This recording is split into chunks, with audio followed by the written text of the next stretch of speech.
Mga kasayan, mag-unbox tayo ng TMX 155 na panggilid. Ilalagay natin sa ating TMX 125. Okay, TMX 125 natin ha. Ito natin siya ilalagay. TMX 155 panggilid unboxing. Siya kasayan na. Ito na yung presyo. Nakalagay sa ano.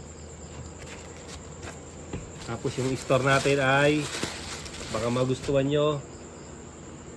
Ito yung store natin. Wala tayong wala tayong link kasi kung saan mura at maganda yung review, doon tayo bumibili. Eh siya sa itas yung price niya. Yan.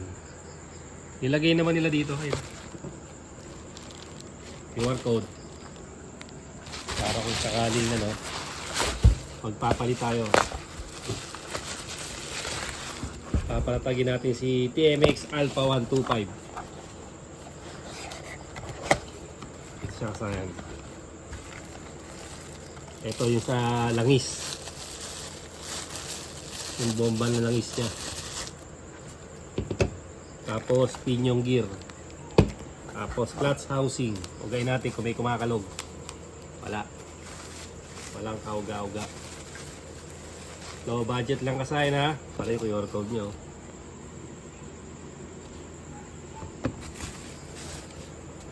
TMX 155.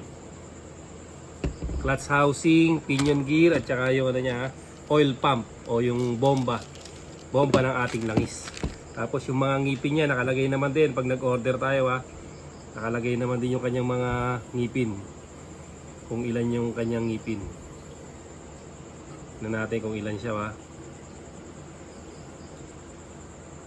Ayun siya kasayan. Nakalagay naman yung ngipin Yung clutch housing natin 70 teeth, pinion gear 21 teeth, oil pump 37 teeth. Ito siya. Kumpleto kasayan ha. Kumpleto yung ating low budget panggilid TMX 155 na ilalagay natin sa TMX 125 Alpha. Okay siya kasayan na walang damage. Walang damage yung ating ganito lang mga kasayan. Salamat sa panonood.